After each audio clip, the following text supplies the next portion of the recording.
सो जय हिंद एवरीवन, क्या हाल चाल, क्या सारे बच्चे, होप आप सब बढ़िया होंगे। दोस्तों मेरा नाम है हर्ष और स्वागत करता हूँ बेहतरीन से प्लेटफॉर्म जिसका नाम है एसबी क्लासेस में। सो दोस्तों वापस आ गए एक और न्यू इलेक्ट्रिसिटी की वीडियो के साथ, जिसके अंदर हम बात करने वाले पैरेलल कॉम्बिनेशन की। जैसा कि आपको पता है कि हमने पिछली वीडियो के अंदर सीरीज कॉम्बिनेशन के ऊपर बात करी थी, जहाँ पे हमने रेजिस्टेंस को, जितने भी हमारे रजिस्टर थे उन सबको हमने सीरीज में लगाया था। फिर हमने निकाला था टोटल रेजिस्टेंस कितनी होती है करंट की, क्या सर्किट पे इफेक्ट पड़ता है क्या नहीं। अगर आपने वो वीडियो नहीं देखी तो फटाफट जाके वाली वीडियो देखिए सीरीज की। उसके बाद हम करते हैं पैरेलल वाली वीडियो।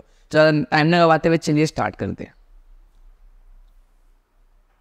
दोस्तों टॉपिक की राइटिंग चल चुकी है, क्या है पैरेलल कॉम्बिनेशन सर्किट पढ़ना है। तो दोस्तों एक बार ना ये वाला स्टार्ट करने से पहले आपको पुराना थोड़ा रिकैप कराया था कि हमने पिछली वीडियो के अंदर क्या पढ़ा था। सो दोस्तों हमने पिछली वीडियो के अंदर टॉपिक पढ़ा था जो कि कौन सा था, सीरीज का।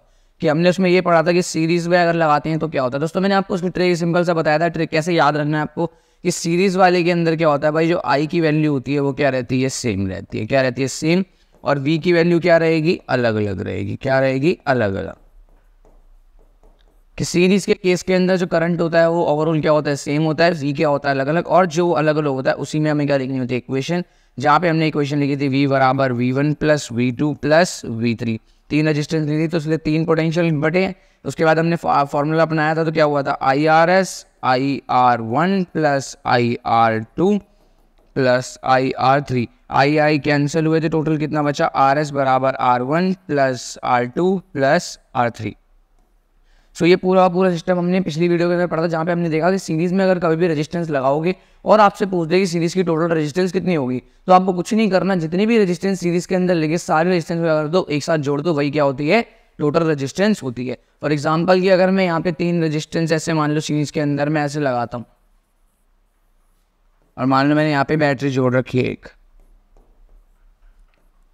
प्लस माइनस था हमने क्या कर रखी है, एक बैटरी को जोड़ रखा है। और मैं बोलता हूँ 5 ओम की ये है, 5 ओम की रेजिस्टेंस की ये है, 5 ओम रेजिस्टेंस इसकी है।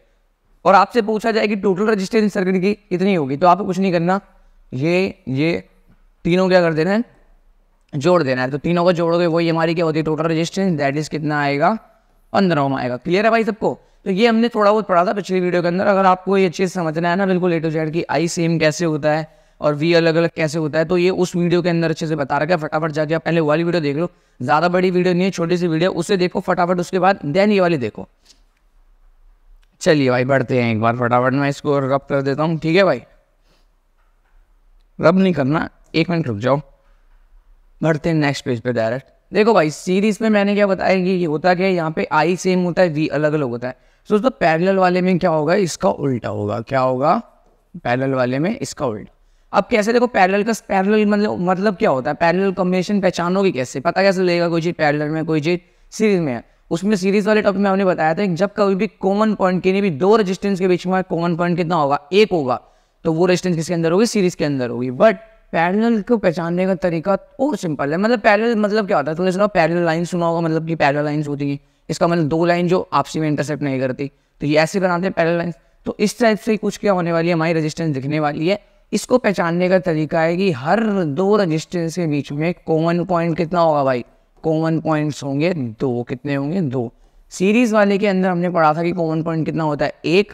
तो पैरेलल वाले में कितना होगा, दो होगा। अब कैसे दो होंगे बताता हूँ। देखो मान लो दोस्तों आपकी क्या है,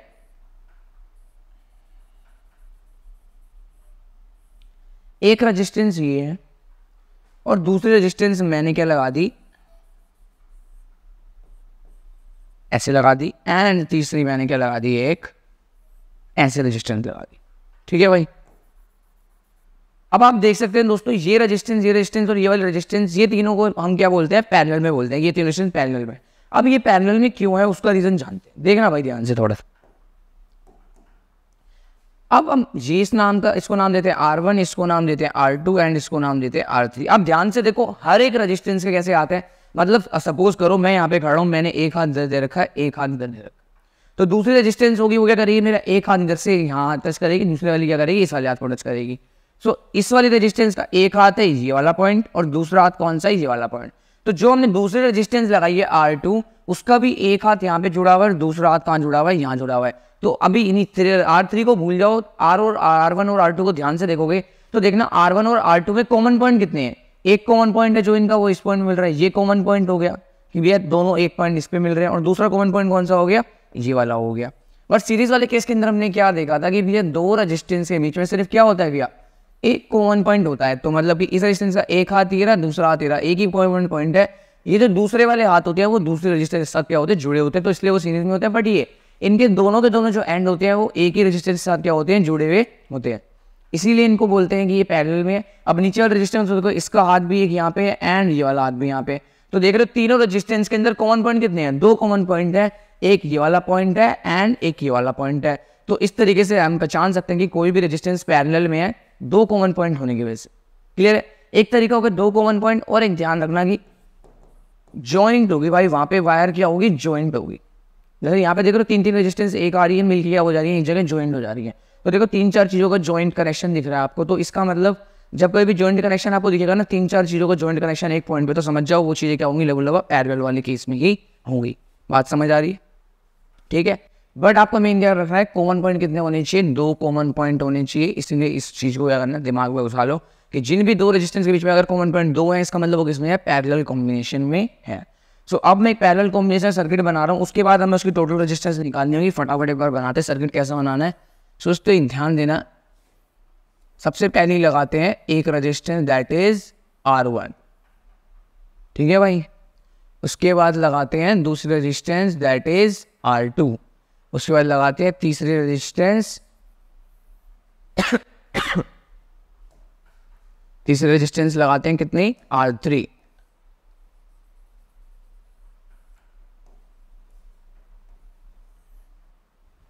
ये बनाई हमने बैटरी, ये बनाया हमने स्विच। अभी स्विच ऑफ है, ये स्विच क्या हो गया, ऑन हो गया। ये हमने लगा दिया यहाँ पे अमीटर।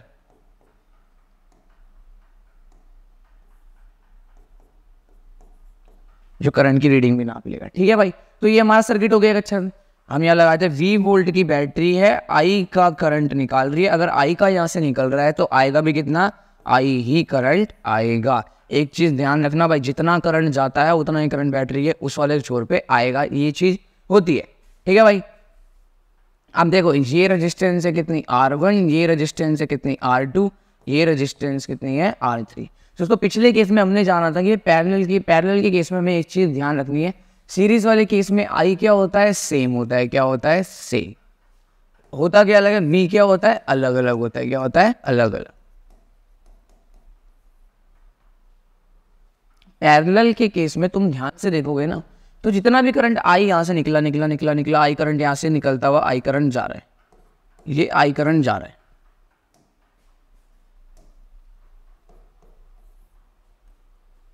I करंट को तीन रास्ते दिखे, एक R1 रेजिस्टेंस देखी, एक R2 रेजिस्टेंस देखी, एक R3 रेजिस्टेंस। मान लेते हैं तीनों की जगह क्या लगे, बल्ब लगे, तीनों की जगह एक एक बल्ब लगे। अब भाई बल्ब लगा है तो वो जलाना तो है ही, इनको तीनों बल्ब को जलाना होगा।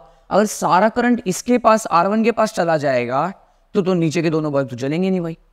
तो इसका मतलब ये जो I करंट जा रहा है उसमें से कुछ करंट यहाँ जाएगा, कुछ करंट यहाँ जाएगा, कुछ करंट इधर बटेगा। तो मैं बोलता हूँ कि जो इधर करंट गया वो गया I1, एंड इधर जो करंट गया वो कितना गया, I2, एंड इधर जो करंट गया वो कितना गया, I3 गया, ठीक है भाई। इस तरीके से सीरीज में क्या होता है, पोटेंशियल सबका अलग अलग होता है। इस जगह यहाँ पे देखो क्या होता है, पोटेंशियल मतलब क्या होता है कि नहीं, दो पॉइंट के बीच में कितना बैटरी का पोटेंशियल है।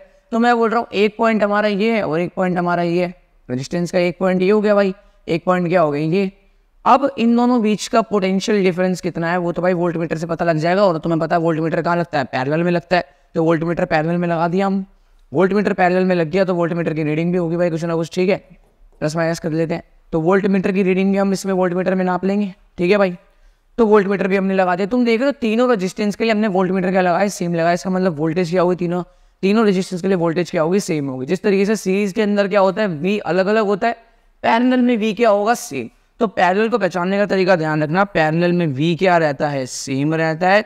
अलग क्या रहता है, अलग। I का डिवीजन होता है, I का क्या होता है, डिवीजन। तो I क्या होगा, अलग अलग।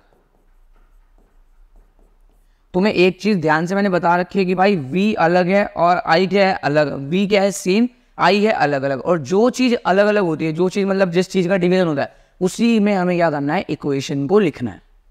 तो जैसे हमारा सीरीज के अंदर V अलग अलग था, जैसे हमारे सीरीज के अंदर क्या था भाई, V अलग अलग था, तो हमने इक्वेशन किसके अंदर लिखी है, V में V बराबर V1 plus V2 plus V3, उसी में ओम्स लॉ हमने लगाए। उसी तरीके से यहाँ पे हमारा अलग कौन है, आई अलग है। तो बताओ टोटल करंट यहाँ से जा रहा था वो 3 हिस्सों में बट गया, फिर आगे जाके क्या होगा भाई, तीनों दोबारा मिल जाएंगे। तो दोबारा यहाँ से कितना निकलेगा, आई तो निकलेगा।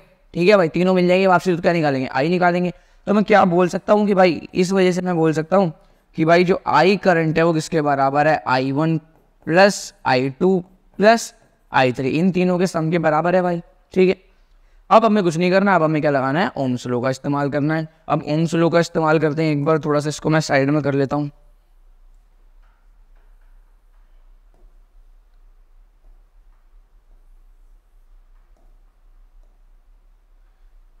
ठीक है भाई, ध्यान दो। अब देखो भाई, हम ओम्स लॉ इस्तेमाल करना है, जिसके लिए भी हमें ओम्स लॉ लगाना है, जैसे मतलब I1 के लिए लगाना है तो I1 वाले सर्किट को ध्यान से देखेंगे, I2 के लिए लगाना है तो I2 का सर्किट ध्यान से देखेंगे, I3 के लिए लगाना है तो I3 वाली लाइन ध्यान से देखेंगे। अगर I के लिए लगाना है, टोटल करंट के लिए लगाना है, तो टोटल सर्किट को हमें ध्यान रखना पड़ेगा। और मैं बोलता हूँ कि इस पूरे सर्किट की टोटल रेजिस्टेंस को हम नाम देते हैं क्या, RP, मतलब टोटल रेजिस्टेंस किसमें, पैरेलल के अंदर। जैसे हमने RS नाम दिया था सीरीज में, यहाँ देंगे क्या, RP नाम। बात समझ आ रही है सबको? ठीक है भाई, तो अब मेरे को पहले I का वैल्यू निकालनी है। तो भाई मुझे पता है ओम्स लॉ क्या होता है, V बराबर IR, कि ओम बंदा कैसा था, वीर था, इसलिए V बराबर IR। मुझे I की वैल्यू चाहिए तो R को नीचे डिवाइड करना पड़ेगा, मतलब V अपॉन R होगा। अब मेरे को बताओ टोटल करंट यहाँ से I निकल रहा है तो पोटेंशियल कितना है, V का पोटेंशियल है, और टोटल रेजिस्टेंस कितनी है, RP कितनी है, RP, तो V का तो V ही रहेगा, रेजिस्टेंस कितनी है, टोटल RP है, तो I की वैल्यू हमारी कितनी आ गई, V अपॉन RP आ गई। इसी तरीके से अगर हमें I1 निकालना हो, कितना निकालना हो, I1 करंट निकालना है तो वहीं की रेजिस्टेंस लेनी पड़ेगी, वहीं का पोटेंशियल लेना पड़ेगा। एक चीज बताओ, पोटेंशियल वहां की क्या, सबका पोटेंशियल क्या सेम, तो पोटेंशियल सबका सेम है तो V का V रहेगा। नीचे वैल्यू रेजिस्टेंस की जगह कितना आ जाएगा, रेजिस्टेंस की जगह आ जाएगा भैया R1 रेजिस्टेंस, क्योंकि I1 के लिए रेजिस्टेंस कौन सी है, R1 रेजिस्टेंस है, तो I1 की वैल्यू आ गई इतनी। सेम इसी तरीके से I2 की वैल्यू कितनी आ जाएगी, V अपॉन R2। सेम इस तरीके से I3 की वैल्यू कितनी आ जाएगी, V अपॉन R3 आ जाएगी। तो भाई तीनों की तीनों वैल्यूज आपके सामने आ गई, चारों वैल्यूज आ गई। I के लिए वैल्यू आ गई, फर्स्ट वैल्यू ये रही, सेकेंड ये रही, थर्ड ये रही, फोर्थ ये रही। हम सारी वैल्यूज क्या करेंगे, इसके अंदर पुट कर देंगे। तो पुट करने के बाद इक्वेशन किस तरीके से बनेगी, V अपॉन बराबर V upon RP, V upon R1 plus V upon R2 plus V upon R3। सबका पोटेंशियल सेम है, सबका पोटेंशियल क्या हो जाएगा, कैंसिल आउट हो जाएगा, बाहर आके भाई कैंसिल आउट हो जाएगा। तो इक्वेशन क्या बनेगी, 1 अपॉन RP बराबर 1 upon R1 plus 1 upon R2 plus 1 upon R3। तो दोस्तों यही फॉर्मूला होता है टोटल रेजिस्टेंस निकालने के लिए पैरेलल वाले कॉम्बिनेशन के अंदर। फॉर्मूला क्या कहता है कि 1 अपॉन RP बराबर होगा 1 अपॉन R1 के प्लस 1 अपॉन R2 के प्लस 1 अपॉन R3 के। मतलब जैसे उस केस में हमने पढ़ा था कि भाई सब रेजिस्टेंस को डायरेक्ट सम कर दो, इस वाले केस के अंदर ऐसा नहीं है। इस वाले केस के अंदर आपको क्या करना पड़ेगा, 1 अपॉन करके सबका सम करना पड़ेगा। तो बात समझ आ रही है। सो तो ये था छोटा सा प्रूफ जिसके अंदर पैरेलल कॉम्बिनेशन के अंदर हमें पढ़ना पड़ता है। सो ये है इसका फाइनल फॉर्मूला, फटाफट जल्दी आप एक बार नोट कर लीजिए। ये था फाइनल चीज़। अब इसके बाद मैं आपसे एक चीज़ सवाल पूछ रहा हूँ, आपको करके दिखाता हूँ, एक चीज़ बताता हूँ जो कि काफ़ी पेपर में पूछ लेता है। तो भाई फॉर्मूला में कैसे निकाला, हमने बोला भाई इसमें I अलग है तो क्या होगा, I बराबर I1 plus I2 plus I3। सबका फॉर्मूला लगा, इसकी जगह फॉर्मूला लगेगा V अपॉन RP, यहाँ लगेगा V अपॉन R1, यहाँ लगेगा V अपॉन R2, यहाँ लगेगा V अपॉन R3। आप सबको ये फॉर्मूला लगाने से पहले यहाँ बताना पड़ेगा सबकी वैल्यू, जिस तरीके से मैंने यहाँ पे सबकी वैल्यूज लिखी थी पहले। तो आप लिखोगे bye putting all the values in the equation, इसका नाम रख देना, इस इक्वेशन का फर्स्ट नाम रख देना। तो by putting all the values in the equation first we got this, ये वाली इक्वेशन हमारे को मिली है। देन हमने क्या करा, सॉल्व करने के बाद हमने वो फॉर्मूला पूरा 1 अपॉन RP बराबर 1 upon R1 plus 1 upon R2 plus 1 upon R3। ठीक है भाई, ये सवाल कर देना। तो ये हो गया हमारा नॉर्मल प्रूफ जो पैरेलल कॉम्बिनेशन के अंदर हमेशा पूछता है। तो अब ना एक सवाल रहता है भाई, हमेशा क्या रहता है सीरीज और पैरेलल वाले इक्वेशन के अंदर क्या रहता है, एक सवाल रहता है कि भैया पैरेलल सर्किट को हम क्यों इस्तेमाल करते हैं ओवर सीरीज सर्किट, कि पैरेलल कॉम्बिनेशन को हम क्यों इस्तेमाल करते हैं ओवर सीरीज सर्किट। तो दोस्तों सबसे पहले मैं आपको दिखाना चाहता हूँ कि ना आपसे ना ये सवाल से पहले आपको एक सवाल और पता होना चाहिए। सवाल क्या है कि भाई हमें ये बताओ कि सीरीज के अंदर हमें ज़्यादा रेजिस्टेंस मिलती है या फिर पैरेलल के अंदर हमें ज़्यादा रेजिस्टेंस मिलती है। बस सवाल पूछतेगा बोलेगा आपको एक ऐसा सर्किट बनाना है जहाँ पे आपको रेजिस्टेंस क्या चाहिए, कम चाहिए, मतलब आपको रेजिस्टेंस कम चाहिए, करंट की फ्लो वहाँ पे ज़्यादा तेज होनी चाहिए। आपके पास काफ़ी सारे रजिस्टर्स हैं जो आपको लगाने हैं। सो आप मेरे को बताओ, आप सीरीज रजिस्टर चूज करोगे या फिर पैरेलल कॉम्बिनेशन इस्तेमाल करोगे? अगर सीरीज में कॉम्बिनेशन करोगे या पैरेलल में कॉम्बिनेशन करोगे एक फास्ट करंट के लिए और लो रजिस्टेंस के लिए। तो भाई बहुत बच्चे कंफ्यूज जाते हैं, ये कौन सा इसके अंदर से राइट रहेगा। तो मैं आपको एक छोटा सा करके दिखाता हूँ। देखो मैं आपको 2 रजिस्टेंस दे रहा हूँ, दोनों केस में सेम। एक बार हम बोल रहे हैं 2 रजिस्टेंस 10 ओम की एंड 10 ओम की सीरीज में लग रही है, एंड एक बार क्या लग रही है रजिस्टेंस पैरेलल में लग रही है। 2 रजिस्टेंस किस में लग रही है? पैरेलल में। कितने ओम की? 10 ओम की लग रही है भाई। अब इसके बाद देखो दोनों में रिजल्ट क्या आता है, खुद पता लग जाएगा। आपको खुद पता लगेगा तो देखना खुद ही आंसर आएगा। सीरीज के अंदर डायरेक्ट जोड़ना होता है, तो टोटल रजिस्टेंस सीरीज में होगी 10 + 10 दैट इज 20 ओम। तो सीरीज के अंदर भाई रेजिस्टेंस कितनी बन रही है? 20 ओम की टोटल रेजिस्टेंस हमारे हाथ बन रही है। पैरेलल में निकालने के लिए फॉर्मूला होता है 1/RP बराबर 1/R1 + 1/R2। भाई हमने 3 रेजिस्टेंस लिए थे इसलिए हम 1/R3 तक सीमित है। अगर काफ़ी सारे होंगे तो सबको क्या करेंगे, ऐसे करके ही जोड़ेंगे। अब 2 है तो क्या रखा, 1.2 तक ही सीमित है। 1/RP बराबर कितना होता है? 1/10 + 1/10। R1 की वैल्यू 10 ओम है, R2 की वैल्यू 10 ओम दे रखी, दोनों की जगह 1/10 लिख लिया। अब इसका क्या करेंगे, दोनों का एलसीएम लेंगे। एलसीएम लाइक फ्रैक्शन है तो एलसीएम लेने की जरूरत नहीं है, 10 का 10 ही रहेगा। यहाँ पे कितना आएगा 1 + 1, तो 1/RP बराबर कितना हो जाएगा 2/10, कटने के बाद 2 एकम 2, 2 पंजे 10, 1/RP बराबर 1/5। अब ना आधे बच्चे क्या करते हैं एग्जाम के टाइम में, भाई यहीं पे मिस्टेक होती है इससे ज़्यादा। आधे बच्चे यहीं छोड़ के आते हैं, वो आगे हमारे रेजिस्टेंस ले बॉक्स बनाया, ले भैया फटाफट करके आ गए, ठीक है। बट ऐसा आपको बिल्कुल भी नहीं करना है भाई, ध्यान रखना, ठीक है। आपको आरपी की वैल्यू निकालनी है तो क्या करना पड़ेगा, रेसिप्रोकल भी तो करना पड़ेगा। तो 1/RP की वैल्यू निकली है, आपको सिर्फ आरपी की वैल्यू निकालनी, क्योंकि टोटल रेजिस्टेंस क्या है हमारी, सिर्फ आरपी। तो क्या करना पड़ेगा आपको 1/RP बराबर 1/5 को रेसिप्रोकल करना पड़ेगा, इसको भी ऊपर इसको भी ऊपर। तो क्या होगा RP/1 बराबर 5/1। तो सिंपल से बोलता हूँ RP बराबर 5 ओम कितनी आई है, 5 ओम। तुम देख सकते हो हमने 2 रेजिस्टेंस, सेम रेजिस्टेंस को एक बार सीरीज में लगाया, एक बार पैरेलल में लगाया। सीरीज में लगाया तो 20 ओम की रेजिस्टेंस आ रही है, बट पैरेलल में लगाया तो 5 ओम की रेजिस्टेंस आ रही है। मतलब कि जितनी पैरेलल में आती है उसका अगर 4 गुना कर दोगे, उसका अगर 4 गुना, तब जाके वो सीरीज में आ रही है भाई। इसका मतलब 2 रेजिस्टेंस को अगर कभी भी हमें लो रेजिस्टेंस, 2 रेजिस्टेंस को ऐसे लगाना है कि हमें करंट चाहिए बहुत ज़्यादा, करंट ज़्यादा कब होगा जब रेजिस्टेंस कम होगी। अब रेजिस्टेंस कम मिलती है हमारे को पैरेलल वाले सर्किट में, इसलिए हम मैक्सिमम जगह क्या करते हैं, पैरेलल सर्किट का भी इस्तेमाल करते हैं, ठीक है भाई। एक रीज़न तो हो गया है कि पैरेलल सर्किट इस्तेमाल करते हैं, क्यों, क्योंकि ये कॉम्बिनेशन लो रेजिस्टेंस ऑफर करता है, जिससे ये क्या होता है, करंट फास्ट चलता है। पहला पॉइंट क्लियर हो गया।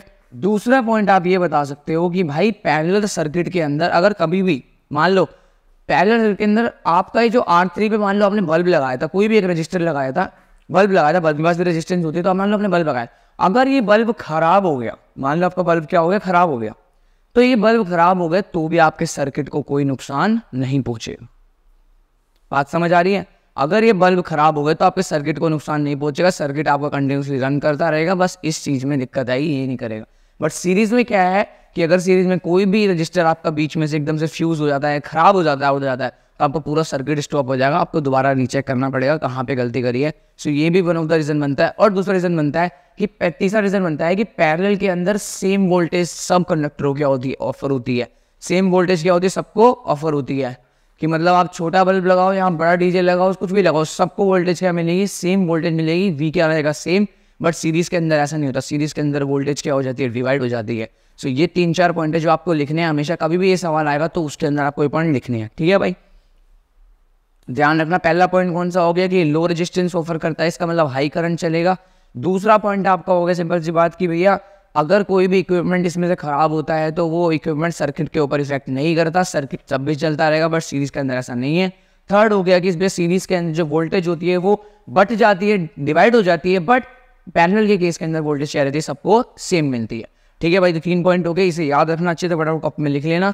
सो ये दोस्तों पूरी की पूरी वीडियो थी किसके ऊपर, पैरेलल सर्किट के ऊपर। और अगर आपको वीडियो चलेगी तो प्लीज वीडियो को लाइक करें, चैनल को सब्सक्राइब करें। तब तक के लिए बाय बाय, टाटा, मिलते हैं नेक्स्ट क्लास में, ठीक है भाई। तो नेक्स्ट वीडियो आने वाली heating effect of electric current के ऊपर, वो खत्म करने के बाद हम डालेंगे पावर पे, देन हमारा चैप्टर हो जाएगा खत्म। उसके बाद एक डालेंगे 1 शॉट की वीडियो जिसके अंदर हम फटाफट से चैप्टर को रिवीजन करेंगे। अराउंड 30 to 40 मिनट्स जितना भी टाइम लगेगा वो बता देंगे वीडियो के अंदर ही। सो अब आपके 2 पार्ट बचे, वीडियो के 2 पार्ट अपलोड होते चैप्टर आपका पूरा खत्म हो जाएगा। इसके बाद हम एक क्वेश्चन वाली सीरीज भी डालेंगे और इसके एनसीईआरटी के पूरे जो बैक एक्सरसाइज है पूरी सॉल्व करेंगे ऑनलाइन मिलके। ठीक है भाई, तो अगर आपने चैप्टर अभी भी खत्म नहीं किया है तो फटाफट फर्स्ट वीडियो से लेकर जल्दी जल्दी पार्ट वाइज पार्ट खत्म करें। ज़्यादा बड़ी वीडियोस भी नहीं है, 20-20 मिनट की वीडियो है, मैक्सिमम 15-20 ऐसी जल्दी है वीडियो। तो फटाफट जाइए सारी वीडियोस देखिए, इन चैप्टर को खत्म करिए। तब तक के लिए बाय बाय, टाटा, मिलते हैं नेक्स्ट क्लास में।